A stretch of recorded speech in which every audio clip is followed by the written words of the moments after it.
Power on. It is the trained professional, baby, as Warrant would say.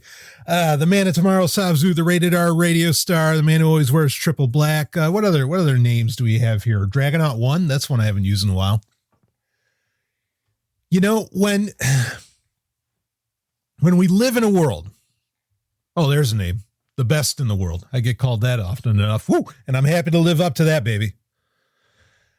When we live in a world where Britney Spears is basically saying on Instagram, calling for wealth redistribution and a general strike. I'm not kidding.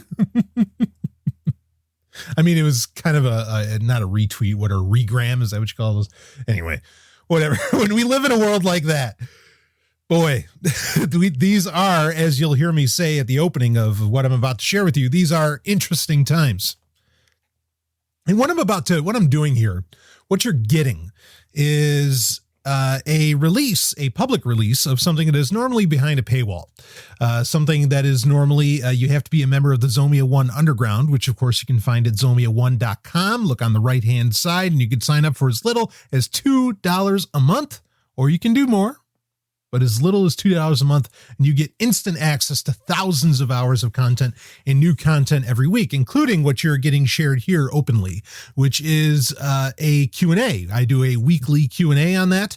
And this one, I feel like, rounds out. It is titled The End, and it is just from the past week.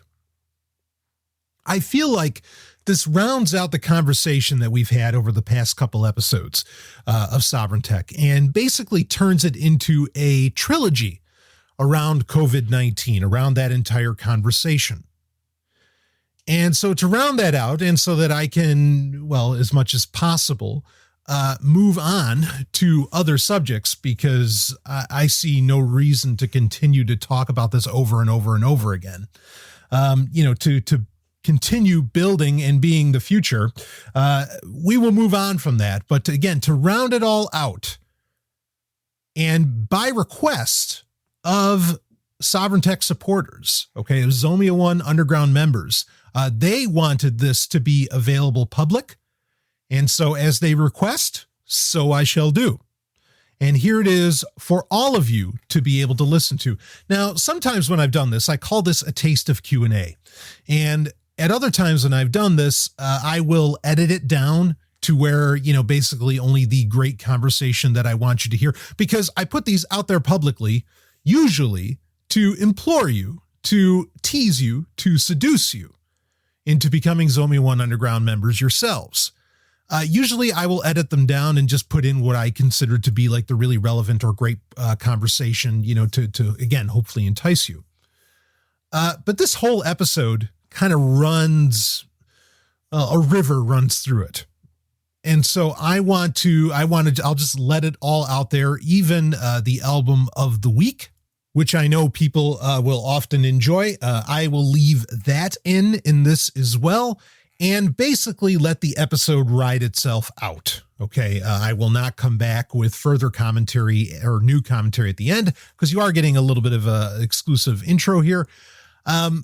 Just on a little update as of this recording, the Slapnuts in Chief, President Trump, he has come out and said that he wants a reopening of America by Easter, basically meaning he doesn't want it to just be essential businesses and jobs going, but non-essential as well.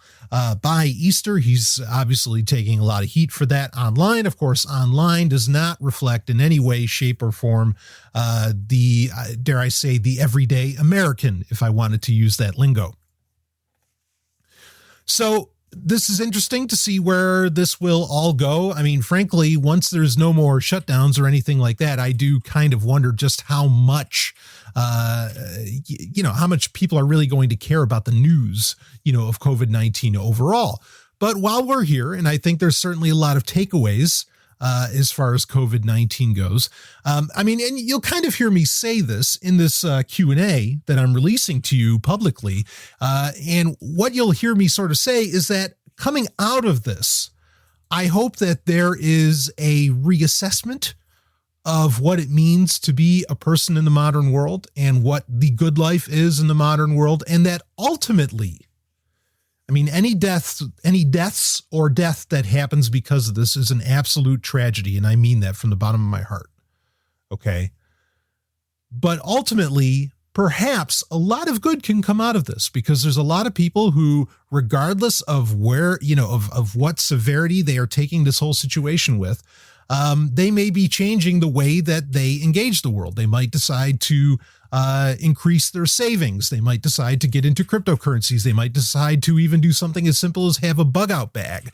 They might decide, well, there's so many things that I'm into or that I regularly purchase or whatever. And, maybe that stuff doesn't matter anymore because I have had a taste of what lockdown, of what quarantine feels like. And I want to be prepared for that and be not just survive that, but thrive in that. And so I do wonder if ultimately some kind of good is going to come out of this. I don't think good always has to come out of tragedy, but sometimes it can. And that's a concept worth exploring. And I think we talk about it a bit in this Q&A. So we will see if there's something really pertinent that comes up. We will certainly cover it on Sovereign Tech in the future. But as I said, and I don't want to spend much longer here, as I said, I hope this rounds out as, again, a trilogy of episodes covering this situation and laying out everything that I've said about it. And granted, you also really, you could say it's a quadrilogy, right? Because we had the first episode, which is Have a Corona, which described what to do on the get-go. And that's certainly worthwhile to listen to. And that was a very special episode based upon also patron request or, request of Zomi One Underground members and Sovereign Tech supporters. So, all of these 4 episodes, I guess you could say, really come together as a complete package, as far as what I have to say on the subject. And now after this, we can move on from the matter. So that will be it for me here. I hope you enjoy this public release of what is normally, again, paywall content, this Q&A, and I will see, well, you'll hear from me more, but I will see all of you on the other side on the next Sovereign Tech. We live in interesting times.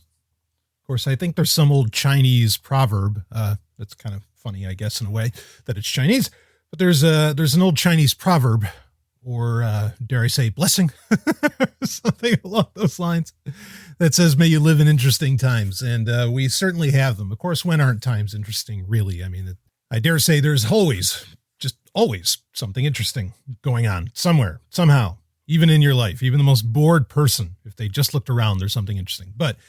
And I imagine there's a lot of people who might be kind of bored right now, or perhaps sweating or afraid, or among other things. And I am going to try, unlike the rest of the media, and dare I say the rest of the podcast space, to empathize with whatever the hell anybody is feeling. Because regardless of what you think about what's going on right now with COVID-19, regardless of who you think's behind it, what's really going on, is all the fear justified? Should everybody be staying home like what's happening in California now? They're basically forced to. Regardless of what you think about any of that, the fact is we are thrust into a situation as an entire planet. In fact, speaking of planet, one of the things that kind of blew my mind, actually a prediction I made there is the episode of Sovereign Tech I did a couple of weeks ago called Have a Corona. There will be episodes of Sovereign Tech coming out this week, don't worry. But there's the episodes I did, or the episode I did about coronavirus and some degree of preparation, depending upon what was going on. And, you pick and choose what works for you within that. There's a prediction that came true out of that. I'll talk about it in a minute. And we have a couple questions to get into. We'll get into what we can here. But I couldn't believe it that Planet Fitness shut down. Actually, most gym chains have shut down till at least March 31st, as far as I understand it. There are gyms that maybe stayed open. I don't know, but at least until March 31st. Yeah, I know Planet Fitness will be closed, and it's every single one. as I understand it. It's basically every single one. Initially, they had kind of lessened their hours, and now they basically said, "Oh no, we're going to close for however long." So even if I am someone who thinks, and I know, and I'm not, but I know that there are people out there who do that, oh, this is overblown. Oh, this isn't a big deal. Oh, more people die from car accidents or the flu or blah, blah, blah. Even if I were one of those kinds of people, it doesn't change the fact that there are aspects of my life that have changed, that have been forced upon me, right? Can't go to the gym now. Can't do, whatever. So regardless of what the fuck you think about this, you are existing in a world that is kind of forcing the consequences of whatever's going on upon you.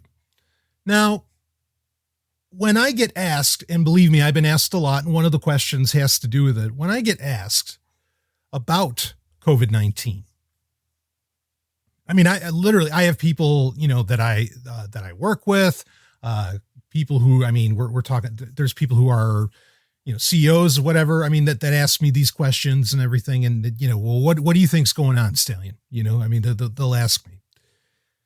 And my response is pretty much always the same. And that response is that I think there are multiple forces. Like, you can't argue that COVID-19 is an actual, virus. It's an actual disease going around, right? There's no argument about that. The severity, what needs to be done about it, things like that.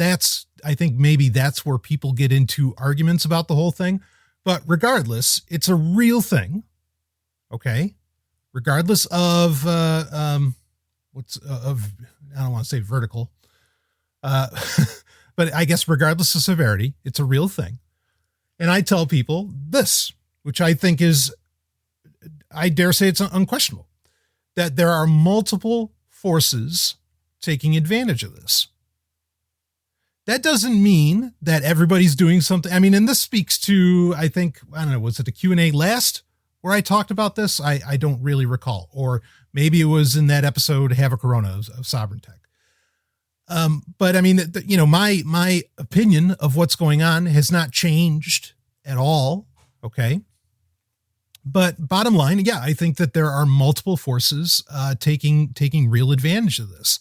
How that takes shape is a whole other question.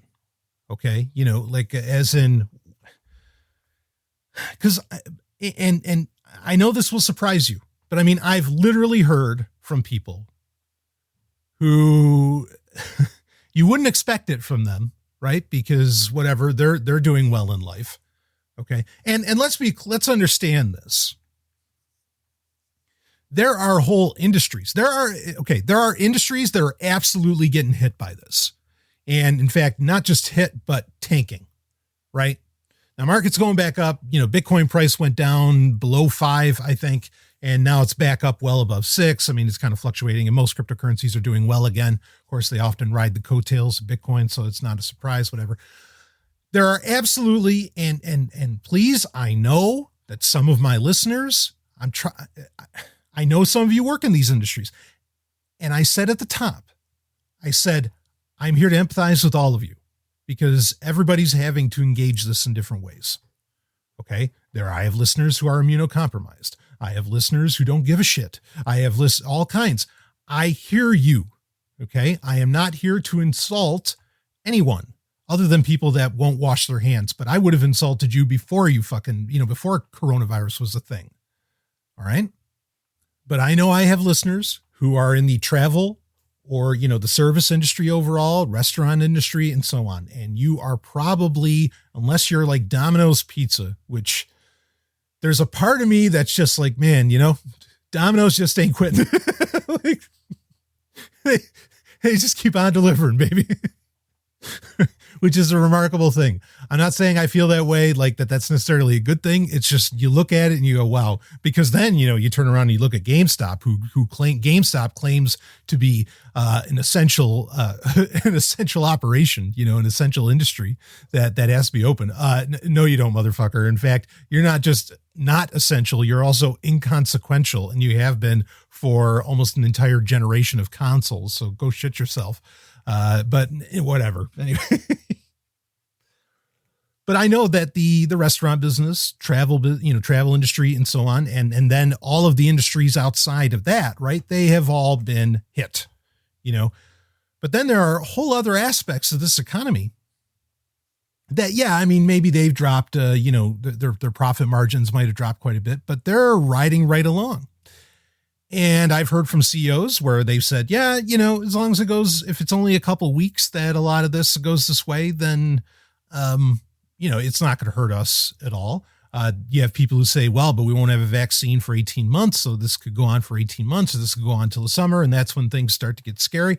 I hear all these things, and I know there are varying aspects, again, of industry, of the economy, I should say, that are really, really hit by this. I understand that. But then a lot of the, dare I say, the essentials, okay, they're cruising along. And it speaks to something. Some of this is going to be in an upcoming episode of Sovereign Tech. The media is really not helping with this. And like I said, I think podcasts aren't helping with this. And a lot of businesses aren't really helping with this. Like, a lot of these businesses are putting out these emails. Like, everybody's fucking putting out an email. This is what we're doing because of COVID-19. This is how we, blah, blah, blah. And it's all like they're just trying to garner customers. It's very nasty. But then when a lot of these, especially smaller businesses that don't operate at such a grand scale, a lot of these businesses, when like the CEOs talk to each other, they're like, oh, actually, we're doing fine. Like our businesses, we're kind of rolling along. Again, that's not every aspect of the economy. I know travel and restaurant, leisure and service. I know that there are issues there. I'm not disregarding that at all. Regardless of whatever the fuck the reality is around what is being reported about COVID-19, those industries are affected, and that is a fact of life. I'm not taking anything away from that. I am saying that you have people who basically think civilization is crumbling, and it's not. Okay? The other part to this, and this is the part that hurts, that in many ways hurts a lot for me to say, from kind of an ideological and ethical standpoint. I never, before in my life, have so much seen how to phrase this, how important churches used to be. Really, it's more about gathering places, but gathering places that everybody felt they had to go to. And so they would, right? I mean, I know I even cracked about going to church, and that if you did, you'd probably end up getting COVID-19. I cracked that joke in the Have a Corona episode. But I think that if people actually, and look, this is why because there are atheist groups who I know have been trying to create like a atheist service that you can go to on Sundays to kind of replicate what the church provided. I don't think they actually understand what the church really provided. Okay. I don't think they have an actual understanding of history, because it's not necessarily a sense of belonging. It was a sense of gauging reality based upon, because our sense of reality comes from a consensus of truth. Okay. And you could get a consensus of truth from, going to whatever weekly gathering it had to be. I mean, it doesn't have to just be church, be synagogue, whatever. Okay. But I think that if everybody, because the place where I've seen this happen in microcosm is actually at gas stations, where people will go into the gas station. They're not shutting down. People will go into the gas station. They'll go in to grab, coffee or whatever, something quick. And the bulk of the people are, everybody's like, wow, crazy times or whatever. But I mean, a lot of people are downright jovial in there. Now, are they just being stupid? Are they morons? No, I don't necessarily think it's that, because they're very, down hokum, I feel. A lot of these people, just based on a quick gauge. And basically, I feel that if people had a weekly gathering place that they went to, and that wasn't an option, right? I mean, that's why church was so effective, right? Because if you didn't go to church, woo, baby, the earth's going to swallow you whole. You're going to kiss some hellfire or whatever. But if they had a place where they all could come together, I think people would be able to act far more rationally and engage this far more rationally, and perhaps have a sense of the reality around them that they could grasp and they could trust more, because of course it's hyper-local, but that they could trust more and not buy into whatever the fuck some celebrity who is meaningless is telling you, what the news, whatever the national news. I mean, does local news even matter? They basically just regurgitate national news. What the national news is telling you, whatever these massive companies, these big companies are telling you. And you could get a real sense of what this means to you, and the businesses around you could actually know how to react, not based upon mandates from on high, be it at the governor's office or the president's office or whatever, and fuck them, but whatever. Okay. But they could actually get a genuine sense of, wait, what's going on? How are things going? And you check in once a week, and is everybody dead? How are we doing? And you can go forward with that.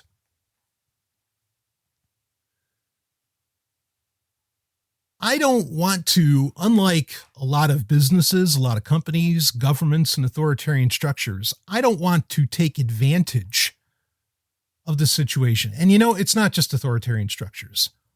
Fuck every podcast. Fuck every, go down the goddamn list of it. I have been nothing less than annoyed at, you thought I thought I hated Hollywood before COVID-19.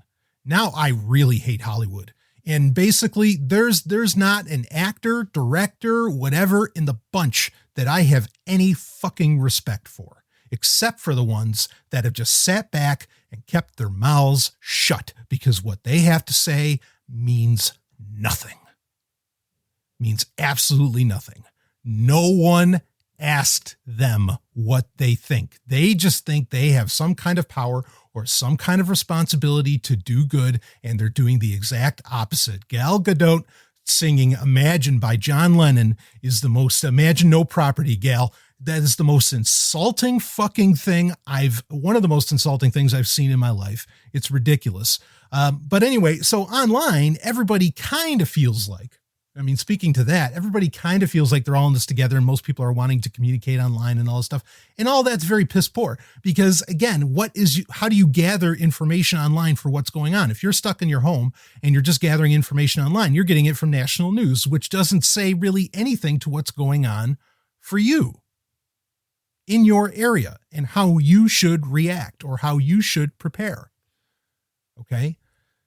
Everybody wants simple solutions, simple answers, all this crap, when that's just not possible. You can't, not on that scale. You can get simple solutions and simple answers when you handle it at a much smaller scale. And I mean a much smaller scale. There are no simple answers. Once you start, when you bring in such a critical mass, you cannot, it is impossible. It is impossible. Let me say it one more time. It is impossible to have simple solutions, to have, like fast and dirty solutions, like one size fits all solutions. That's not even remotely possible.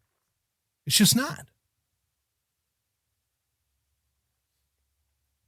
There's an absolute lack of rationality in the reaction to this. And now, like I said, and where I was going with this, I don't want to take advantage of this situation, but I would like to be part of the solution. Okay. I would like for this to be, and this is going to get into one of the questions for this week. I would like it if what came out of this is similar to, kind of what came out of the Great Depression for a little while until World War II hit. In fact, there's a lot to say on some of that, because, there's a million theories going on. Like I said, there is not, if you think there's something off about this whole thing, let me assure you, there is not just, like we were just saying, there is not just one reason. There are, like I said, multiple forces taking advantage of this on a lot of different scales. You think Hollywood's not taking advantage of this? Are you kidding me? This is letting them like reset everything and, and not worry about shit for a while. I mean, this is only slow, it's not, I mean, yeah, they said Hollywood's going to take or the entertainment industry is going to take something like $17 billion hit or something. The part that people don't realize is that's chump change compared to the budgets that they put out there to create 90% of the shit that they regurgitate or that they vomit out of California or wherever they happen to be. That's nothing. That's like a tax break to them. You understand? Don't boo-hoo the fucking entertainment industry. Not for a second. Okay. This is just them. Like they are buying more time because it's an industry that, they have set themselves up to fail based upon the scale that they have to, the scale at which they have to make money. So yeah, this is just buying them time. There's so many companies, there's so many industries that are absolutely using this as a reset point and to just buy some more time and to write off to investors. This is one way to get investors off your back, right? Say, well, shit, COVID-19, sorry, we couldn't do well this quarter or 2 quarters or whatever, I mean, you're out of luck, but this is what happens. And they kind of keep rolling on. Or maybe they have something in their clause where they can get out of there, some hurricane clause, more or less. So that's just one example. Is the government taking advantage of this? I'm sure in certain ways they are, right? Like Rahm Emanuel said so many years ago, you never let a good crisis go to waste. And I mean, we watched Big Orange say it right at the Rose Garden. He said specifically that, we're bypassing all kinds of laws. I mean, he just straight up said it. It's like, yeah, we're going to completely ignore the laws. So many laws so that we can, get something done about this. You think there isn't going to be other shit that gets, snuck in along with all that? Of course there is. Again, you've got to grasp this. Multiple forces taking advantage of this. And I'm very key phrasing, taking advantage of. That's not saying it's not real. That's not saying there aren't real repercussions, that people aren't in danger, et cetera, et cetera. No one at Sovereigntech, and not me, is saying anything like that. I am saying to you that understand there are multiple forces taking advantage of this.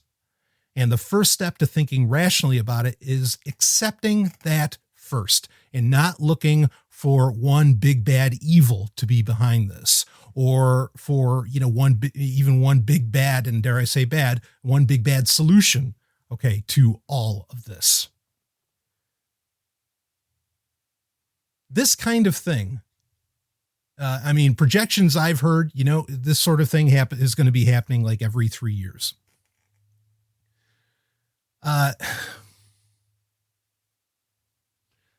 I'm really, some of the verbiage that's out there that's really bothering me is people saying we're never going to go back to normal after this. Now that's marketing tactics right there. Okay. This is some forces wanting to take advantage of this, be it political, economic, corporatist, whatever. Okay. That kind of, again, I accept the nature of how the world economy works right now. Okay. And how world travel works and all this other stuff. I get that because of that, this is something that sure can happen every 3 years. Okay. I understand that. Do I think there are genuine solutions to all this on a global level? I mean, there are solutions. There's not just one. Okay. There are a few, and, certainly I could get into those, but I'll tell you what's not a solution. And that's what's being termed as, what I always called the World Amazon Domination Tour, or the Amazon World Domination Tour. Now people actually have another word for it. I wish they would have taken mine, but I get it. Theirs works a little better. And that's Amazonification. Okay. There's lots of articles going around now how, this is basically, well, I wish it vilified, but it vindicated the Amazon business model. When ironically, it really doesn't, right? Because this idea of Amazon being a monopoly or a monopsony is a central point of failure that would allow for this for the spread of this sort of thing anyway. But regardless of that, that's going on. And one of the kind of the questions and points I want to get to in this Q&A actually deals directly with Amazon and why you really don't want that. But, you know, what I want to talk about, because I didn't get to it real quick, is what I hope comes out of this. And like I said earlier, kind of what came out of the Great Depression, that there is a complete reassessment of the way we live. Now, I'm not saying that we need to, you know, I'm not saying that people need to do social distancing, which apparently by definition is you have to lessen 75% of your social interactions. Okay. I am not suggesting that. Okay. What I am suggesting, or what I am saying, is that we have a good hard look at what matters and what doesn't matter. Okay. And that maybe there is not, because I imagine there's a lot of people that want to take like a nationalistic approach to this. No, that never does any good. But a relocalization. But I'm not saying nationalism, because you're not going to have nationalism at the level of a few thousand people, right? Okay. That's not going to work, because that's how you end up with armies. But I mean, just personally getting in touch at a very local level again. Okay. And reassessing what actually matters. You know, do you really need that, whatever the fuck it is you just bought? Is that show so goddamn important to watch? Is blah, blah, blah. I mean, all these different things. I hope people walk away with this understanding what we said in the last Sovereign Tech I did about coronavirus, that society is incredibly fragile. And really the only way you can be anti-fragile is by simplifying, but you can only simplify at a local level. You cannot, it is impossible to simplify at a national level, at a global level, whatever. Simplify our lives even if it's right down to the household, go as low as you want. Writing off individualism here isn't going to help shit. Okay. I mean, it's really not. So I grant you that I think the real solutions to all this would actually take far more than 18 months. Okay. Because I mean, you're upending the very way that we do things. Don't have everything go online. Have everything, in my opinion, go hyperlocal.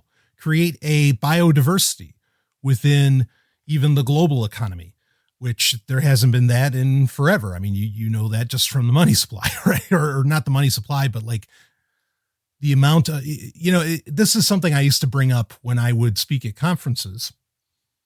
As far as Bitcoin goes, a factoid that I would bring up many times is that 100 years ago, there were over 1,000 currencies that were regularly traded around the world, or that were regularly in use and circulated around the world. Over 1,000. Now there's barely 100. Okay. And the thing to understand about fragility is that the less options you have, the more fragile everything is, right? So I'm not saying I have all the answers. I think, looking back to, or not looking back, because that, people will just levy nostalgia and other horseshit against you. But I think considering, this doesn't mean you live in a world without technology or that you go back to horse and buggy or anything like that. No one's suggesting that. That's Silicon Valley marketing again on you again, right? Where they're saying, well, if we don't have Google search, we might as well go back to woodcuts for newspapers. No, jackass. Okay. There was an internet before Google existed, in case you didn't know. But a reassessment, to some degree, a resimplification that allows for a hardening and a resiliency that we've forgotten we used to have, that we used to be able to handle. Because again, I mean, yeah, do I think that this sort of thing's going to happen? Every few years we're going to run into this sort of thing. Sure. Again, do we want to talk about like the potential solutions and all of that? Like, wait a minute, how is this thing even jumping species in the first place? And then you have India coming out and say, well, it's because of the meat eaters, and everybody's like, no, eating meat is fine. And it's like, well, wait a minute and see this. And again, this is when you get into those online conversations, there's a complete lack of nuance. It's not that, eating meat is the problem. It's the preparing, it's the cutting of the animal, the handling of the meat to where it gets to the store shelf or whatever. That's where the jumping and things like this kind of, can happen. That's folks, I'm not knocking meat eaters here. Okay. I am just trying to illustrate to you that there are things that could be done that could prevent some of this stuff at a lower level, but no one's going to buy into that because holy fuck, you want to talk about an industry getting fucked. Tell everybody to become vegetarian or something. And wow, are you going to see far more jobs go down the wayside than anything COVID-19 could do, right? So is anybody going to actually talk about that kind of solution? No. But this is the nuance that nobody's willing to consider, that nobody's willing to take on. No one's willing to be rational. So anyway, we spent half this Q&A kind of talking about this. I think a lot of people I know, because I've gotten the emails, a lot of people have wanted me to discuss it. They've wanted me to come out there and say something. And, here, I'm going to say this here. I want to say it. I wanted to say it on a Sovereign Tech proper, and I probably will at some point, but there's always a right time. But I want to say this here. For the love of shit, I am not a thought leader. Stop looking for thought leaders. This is one of the biggest problems with this whole situation is that the amount of people that I feel like I have just instantly see turn into followers. And I don't mean towards me. I mean towards whoever. Is mind-boggling to me. Mind-boggling. I don't get it. You're anarchists. I mean, we're born anarchists. We know that I would hope that we'd know that we wouldn't be looking towards leaders, that we wouldn't be looking towards people to, and it's crazy too, because, look, and I don't like it. I have, some fingers in the pies of PR agencies, right? And the stories going around now, it's all about leadership pieces from companies. And I'm like, no, don't tell people to do that. Allow people to converse, think rationally about themselves, let them handle it. And I know, believe me, I know also that people are stupid. And what do we do about that? Well, really? Are we really going to start arguing for legislating against stupidity?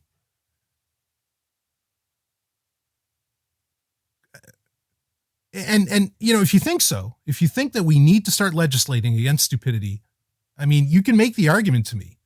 You could say, well, this is unprecedented. Well, I mean, what's another solution for this? Here's a grand scale solution for you. Let's get to another fucking planet. That way, when, that was one of the, and we've brought this up many times on the show. One of the arguments for becoming a multiplanetary species is so that if a disease on one planet wipes out humanity survives on.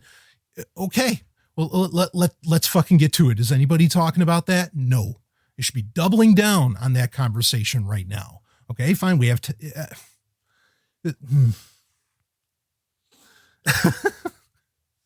this is real. I'm not saying it's not real. I'm just saying that there is a complete lack of rationality in the conversation around this.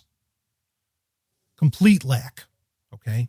Look, I could talk about this forever. Okay. So I'm just going to, we got to have a cutoff point, and I'm just going to say this. Okay. Foster personal relationships. If you don't already have strong personal relationships, at least with a couple people, okay, that you could count on life or death, foster some strong relationships, because those are the only real things that are going to get you through situations like this. Okay. Regardless of what happens. And if everybody's going to die, well, at least you're not doing it alone, huh? That's all I'm going to say about this. I'm not saying there aren't people having rational conversations. There are people out there having rational conversations, and I appreciate it, and I read them and I look into them and I think it's great. Okay. But then there are a lot of people that just are not. And the lack of rationality is being fostered by the media, authorities, businesses themselves. They are complicit in the situation, in the lack of rationality. So why, when you give up your rationality, you'd want to hand over authority to other people that are actually not allowing you, or trying to, that aren't allowing you to be rational? I mean, this is circular logic that I can't even grasp. Anyway, let's move on. This was a bit of an interesting situation. I mentioned this earlier. The concern around everything going online, right? And not going to even something as simple, perhaps, as going to your local bookstore. Now, folks, look, I am a huge fan of ebooks, and actually this situation bolsters my my belief in, at the very least, having ebooks as an option. I love going to a bookstore all the same. Ellen and I, whenever we happen to be in the town to do it, we will go to a bookstore. I mean, it is just a beautiful, wonderful thing. Books are a beautiful thing that have survived many a catastrophic situation that has occurred throughout human history. And I was bothered when a Sovereign Tech listener informed me in the Sovereign Tech Telegram group that the book, which we reviewed on a Q&A, okay, and not entirely, I mean, I wasn't 100% favorable about it, obviously, okay, as most people that actually talk about this book aren't, even if they're someone that puts the book out there, they're not supportive of its entirety of message, okay? But, for an example, so I am ethnically Jewish, and I have been on record many times as someone who would have been a victim of this book, of saying that I don't think Mein Kampf should ever go out of print. I think it should always be available. There should be plenty of copies to go around, to warn people so they can see what that brand of authoritarianism and tyranny looks like, and they know when it's coming again. So I'm not one for banning any book, regardless of how horrible, stupid, deplorable, whatever, pick your term, it is. One book that has recently been republished, that being Might is Right, and it's the authoritative edition by Trevor Blake, has been removed for sale from Amazon. Now, it's ironic because Bezos is on the record of saying that basically what I had just said, that, regardless of how horrible a book or whatever, we're going to make sure that it's out there. Now, Amazon is and we've talked about this recently too. In fact, we had this conversation, we were talking about the EMF book and so on, is that you have some of these like prepper guys and other people or alternative health guys who will rightfully get into concerns around privacy with Google and everything, but then they lead you right to Amazon to buy their book. And it's like, well, wait a minute. If you're worried about Google, and you're going to take that really hard stance, shouldn't you be telling people they should be shopping at alternatives to Amazon? Oh, but they don't, right? Hypocritical, sure. Practical, that too. and I can grok that. Okay. I can understand what you're going through there. But this is the thing, is that Amazon is such a force in books, and not just books. I mean, ebooks, printed books, audiobooks. It's a force in all of those. When Amazon delists or effectively bans a book, right? Well, I mean, the author obviously is going to take a huge hit in revenue. Okay. And if you're the kind right now that's concerned about hits in revenue, well, then have some empathy for these people. Okay. There's going to be a huge hit in revenue. And I mean, in the world we live in today, that isn't hyper local, they're in a lot of trouble. And basically that is going to send the unconscious signal that, well, I can't say anything I want to in a book, etc., because I dare not have my book get taken down by Amazon. And so you'll end up playing by Amazon's rules. This is the danger of the Amazonification, okay, of everything.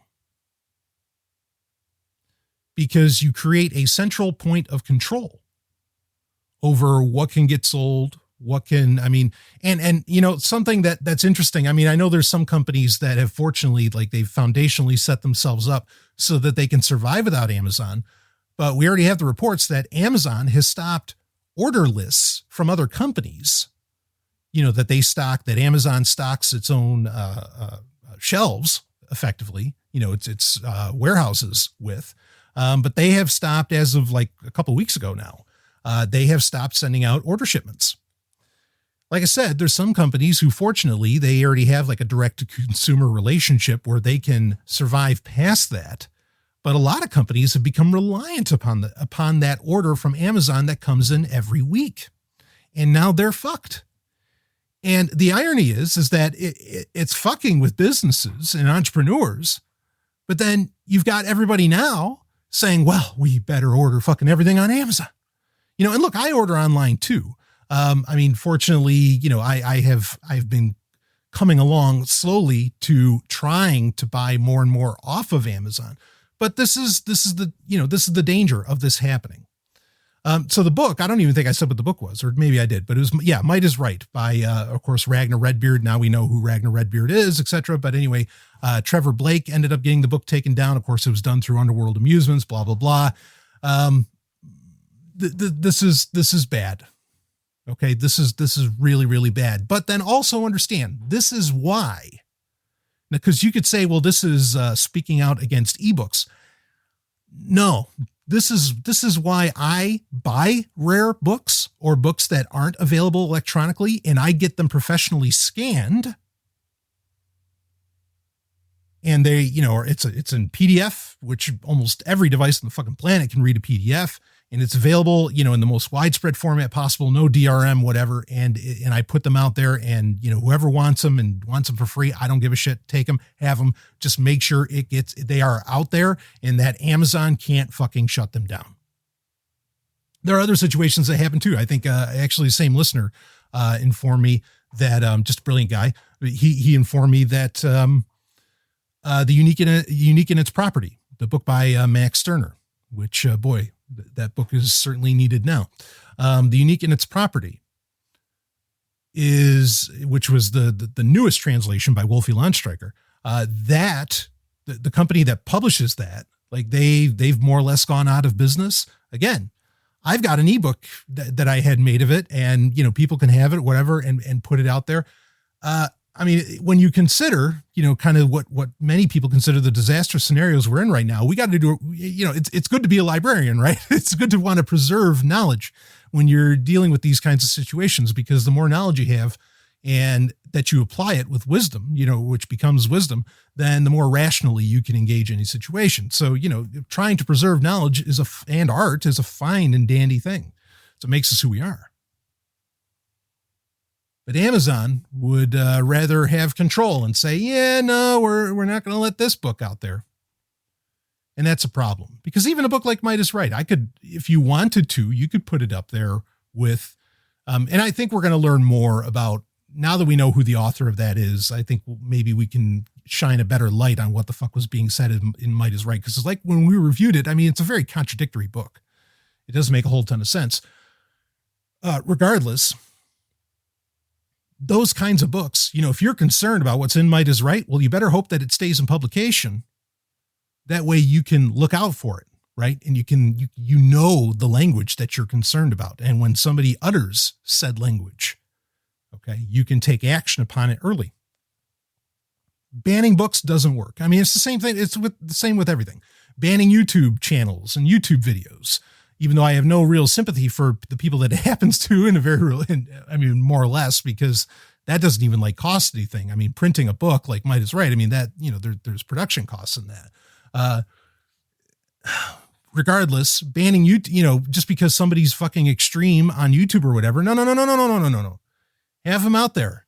That way people can make the debunking videos over what that asshat is saying, right? Burying knowledge doesn't solve shit. Never does. Never does. Making it readily available, that's always, what leads to whatever solutions, happen to present themselves. So yeah, this is bad that Amazon, we have absolute proof that Amazon is engaging in banning books. Might want to get the fuck away from that company. A great solution, one that I've been engaging in quite a bit is, of course, using eBay.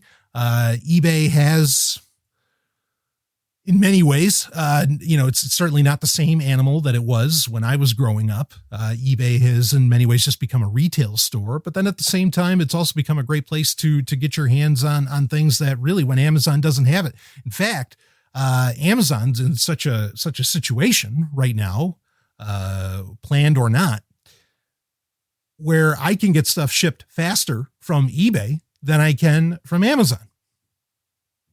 So now, granted, eBay doesn't have I think eBay, the return policy isn't as fast, but I think eBay's return policy is just as solid. And eBay has, as someone who I sell stuff on eBay. eBay sides with the buyers, like 9.9999 times out of 10. So their return policy is on. It's just, it could take a while for you to get your money back. Sometimes I'm aware of that. But I think that's a totally valid way to go about this. That's one of those steps towards, I think, actually getting hyper local again, right?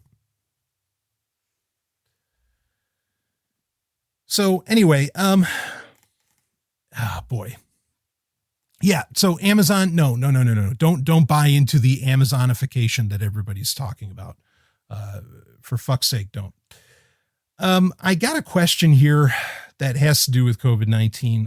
I'm debating on holding off on it I actually got a lot of these and I summed them up on my little Patreon doc here, my little patron doc. And it's, if you thought this was the worst case scenario, what would you do? I guess I could start talking about it, but in many ways I already talked about what to do. I guess I'll touch on this a little bit. If I thought that this was like the fucking end, like this was it and civilization was going to collapse or whatever, or I thought that this was, it's funny. The one thing that I do agree with, like I said, all the problems with people saying we're never going back to normal, blah, blah, blah. Oh, I fucking hate that language. Or I'm sorry, Satan, I hate that language. One of the things I agree with is that, because I've said it long before they did, of course, shocked that Sovereign Tech's well ahead of the curve. No, that's the show's MO. Now they're all basically admitting we live in a dystopia. Like now most news organizations are effectively willing to admit that, right? And I've been saying that for years, that I think we already live basically in a science fiction dystopia. Okay. I guess if I was to answer this in brief, certainly if I really thought this was the end, as quickly as I could, I would, it's basic survival scenario. I would get my hands, I would, lower my load, lessen my load as it were.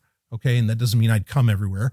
No, I would get rid of all the non-essentials. I would sell them. Speaking of eBay, I'd sell them all on eBay, right? I'd sell all my starships, whatever, get rid of everything, all that kind of crap. I wouldn't wear camouflage because that just looks stupid. Everybody that wears camouflage looks like a moron.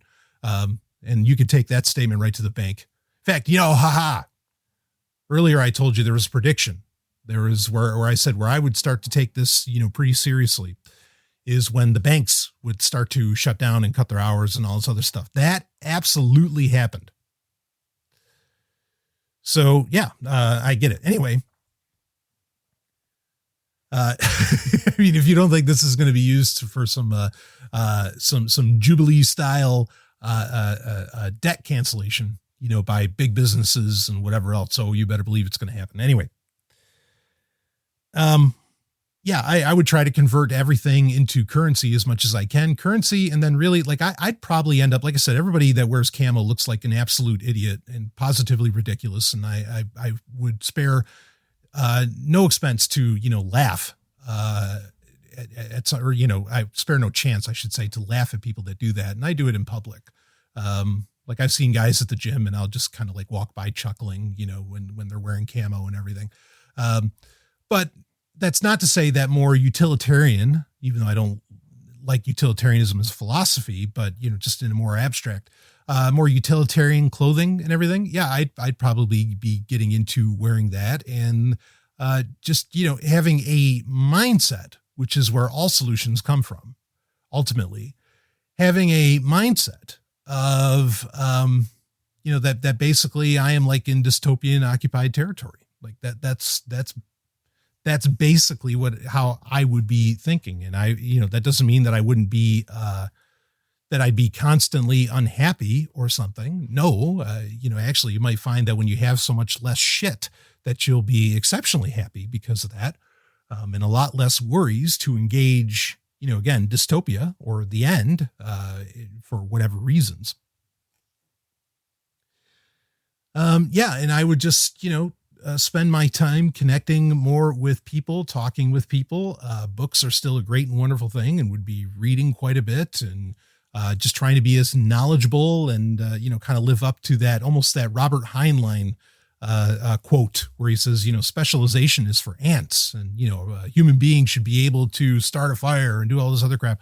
I would definitely be actively working towards being able to do that and living in such a way that, that I could.